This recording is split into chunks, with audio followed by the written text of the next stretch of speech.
Na liturgia desse domingo, eu quero falar sobre a escolha dos 72 discípulos. O mestre está aqui, nesse momento, no seu terceiro ano de vida pública. Ele já estava se dirigindo para Jerusalém. E eu devo lembrar que o número 72 é mais comum aos manuscritos gregos, enquanto que os manuscritos latinos citam o número 70. A Bíblia hebraica, ela cita 70 povos, mas a tradução grega modificou isso para 72. Mais na frente eu vou falar um pouco sobre isso. O certo é que esses números representam o total das nações que eram conhecidas na época, né? E também indicam que Jesus queria mostrar que o alcance do Evangelho era para o mundo todo, ou seja, entre todas as nações conhecidas entre os povos da época. Alguns historiadores dizem que esse número se refere a um texto que está em Gênesis 10, tá bom? Né? No início de tudo.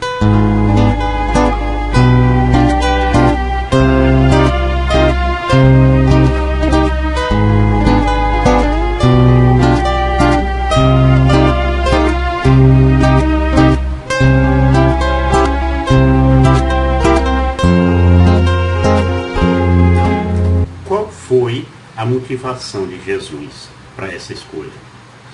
Jesus nos ensina tanto por palavras como por obras. Suas próprias ações já são preceitos, pois quando Jesus age em silêncio, ele nos ensina o que nós devemos fazer. Então ele enviou 72 discípulos em missão 2 a 2. Né? Por quê? Porque a caridade contém 2 preceitos: o amor de Deus e o amor ao próximo. Não pode haver caridade com menos de 2 pessoas, porque não se pode dar o nome de caridade ao amor que cada um tem por si mesmo. O amor, para ser verdadeiramente caridade, deve voltar-se para o outro, certo? Assim foi que Jesus enviou os seus discípulos para pregar 2 a 2, né? Para fazermos compreender, sem nada dizer, que aquele que não tem caridade com o próximo não deve de forma alguma assumir a missão de pregador. Ele vai chegar numa casa, fica lá só julgando o dono da casa. Dessa forma, então, gente, quando se anuncia a glória de Jesus, a todas as almas abrimos caminho para que aquele que se elevou acima de tudo, a fim de iluminar-nos com a sua presença, esse caminho fica aberto. Nós devemos também ter em conta o seguinte: andar acompanhado era quase uma exigência para os antigos viajantes. Muitas montanhas, muitas coisas, e a pessoa, coitada, estava lá, andava às vezes o dia inteiro sem passar por uma aldeia nem nada. Então tinha os assaltantes. Aquilo ali lhe permitia se auxiliarem mutuamente quando você andava pelo menos 2 em 2. Ali numa confusão com algum malfeitor, os 2 era mais do que 1. A lei judaica, ela diz o seguinte, que o testemunho isolado não é válido. Não será admitida contra um homem somente uma testemunha, qualquer que seja o crime, falta ou delito.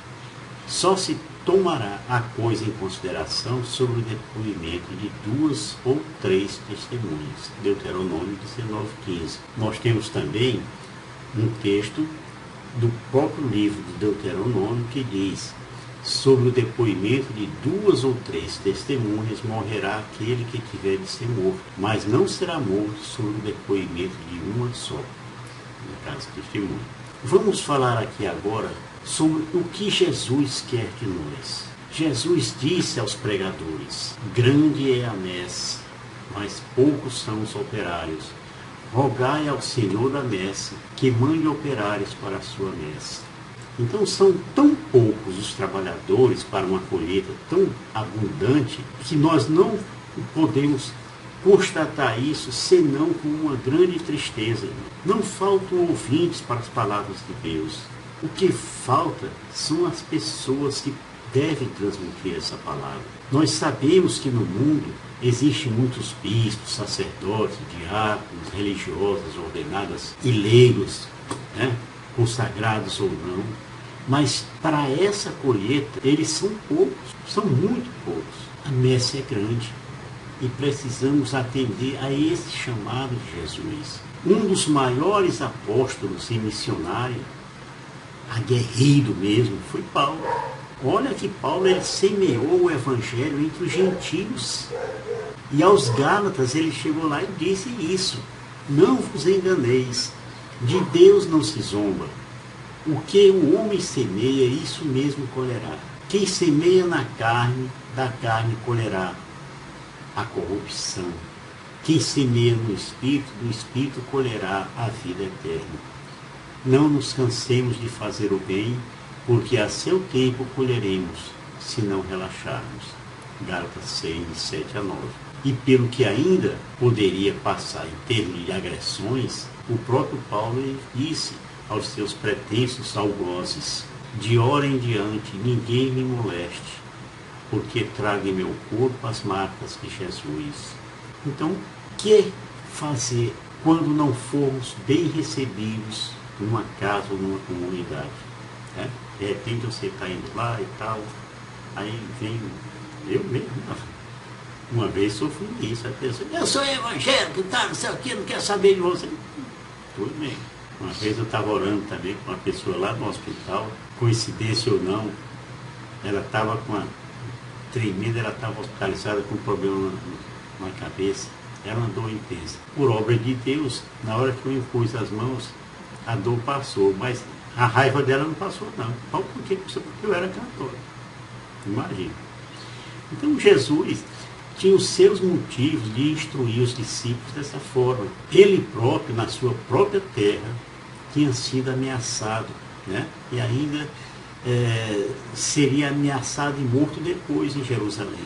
Então nós não somos melhores que Jesus, não. O mestre disse aos seus discípulos: mas quando entrardes numa cidade e não fordes bem recebidos, saindo pelas ruas, dizei: até a poeira das vossas cidades, que se apegou aos nossos pés, sacudimos contra vós. E o que é que significa isso? Essa expressão significa que rejeitar totalmente a companhia e a influência de um grupo de pessoas ou de um lugar, declarando que não há nenhuma ligação ou responsabilidade com ele, no caso nós. Também significa, ou significava, né, um gesto simbólico entre os judeus para pessoas ou lugares que não aceitassem a mensagem pregada. No caso, o cristianismo, a boa nova, o evangelho. Tá certo? Aí eu vou falar um pouco aqui da infantilidade dos discípulos, né? Porque eles foram, tal, pegaram aquele negócio todo, e aí voltaram contentes, né? Todo eufórico, tal, Senhor, até os demônios nos obedeceram por causa do teu nome. Isso expressava o que? A alegria pelo poder que Jesus tinha concedido a eles. Mas aí Jesus disse: eu vi Satanás cair do céu como um relâmpago. Isso é consequência da oposição a Deus. Satanás, ao se opor a Deus, ele é visto como caindo de sua posição celestial e sendo derrotado por Jesus. Vamos falar aqui de alguns textos em que Jesus lembra aos discípulos sobre o seu seguimento, né?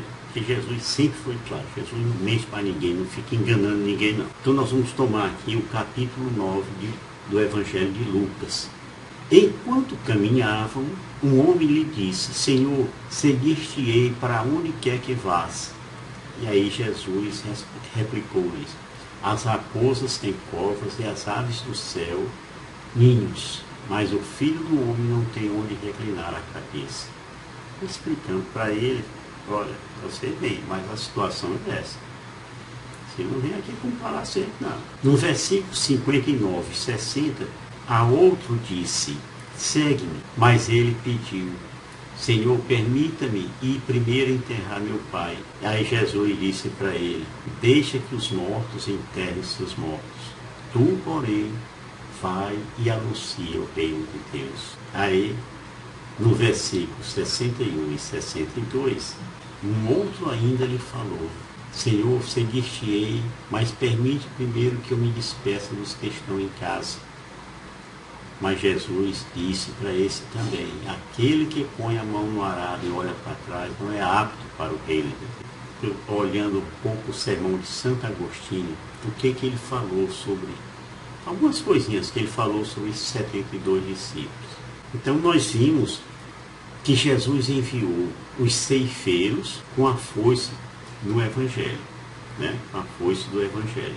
De qual messe estava falando o mestre? Claro que a messe não estava entre os gentios, né? Por quê? Porque ali ainda nada tinha sido plantado, não tinha sido semeado. Então, se deduz que a messe estava entre os judeus. Não foi a eles que primeiro e preferencialmente veio Jesus? A esses gentios foi enviados semeadores, entre ele e Paulo, o maior de todos. Entendeu? A colheita, ela deveria ser realizada entre os judeus, enquanto entre os gentios deveria ser feita uma semeadura. Ou seja, você devia plantar no coração dessas pessoas que não eram judeus a palavra, o Evangelho. E aí eu lhe pergunto, de onde provém então a messe de Deus? É claro que é das Escrituras. Inclusive está dito: a messe é grande, mas os operários são poucos. Pedi, pois, ao Senhor da messe que envie operários para a sua messe. A messe, no caso aqui, é lavoura, certo? Pois bem, Paulo disse ter sido enviado a pregar o Evangelho, onde o Cristo não era conhecido. Vou botar aqui no rodapé. Mas como a messe, no caso dos judeus, já está concluída, temos que voltar a atenção para a messe que somos nós mesmos. Os apóstolos e os profetas semearam, mas o próprio Senhor Jesus também semeou, pois ele mesmo era a própria missão. Observemos que o próprio Jesus fez a colheita, quando ele disse: porque sem mim nada podeis fazer. Portanto, ao semear entre os gentios, o que é que disse Jesus? O semeador saiu a semear sua semente. Isso aí está lá naquela parábolazinha do semeador. Para lá foram enviados os ceifadores para ceifar. Esses são os apóstolos de Cristo. Nós somos os ceifadores, pregadores do Evangelho, que não cumprimentamos estranho pelo caminho, não levamos dinheiro, nem bordão, nem 2 túnicas, que comemos daquilo que as pessoas dão, mas a quem foi dado a graça de curar, aconselhar e confortar em Cristo Jesus. Para concluir, quando Jesus escolheu os 72, ele quis significar a totalidade das nações da terra. Quando a gente olha o livro de Gênesis, no capítulo 10, a gente vai encontrar lá a origem dessa relação. Ali se diz que cada um dos filhos de Sem, Cã e Jafé, que eram os filhos de Noé, né, deu origem a uma nação na terra. E pela versão dos 70, a tradução do hebreu para o grego, o número desses filhos era de 72. Por isso, o envio dos 72 significa o anúncio do reino de Deus, que era dirigido não só a Israel, mas a todas as nações da terra. A missão da igreja é universal e pertence a todos nós. Não esqueçamos uma coisa: comece evangelizando dentro da sua própria casa. Mesmo que alguns não aceitem a palavra, mas fique lá conversando, tal, né? Bote num programa lá de televisão alguma coisa, né, que fale do Evangelho. A pessoa vai ficar meio irritada, mas pelo menos ele vai ficar ouvindo. Tá certo? E é isso, irmãos. Eu espero ter contribuído para uma boa compreensão desse tema, que é muito citado e muito pouco entendido. Até o próximo domingo, né?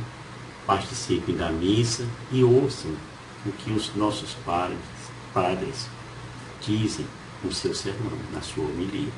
Tá? Shalom do Pai.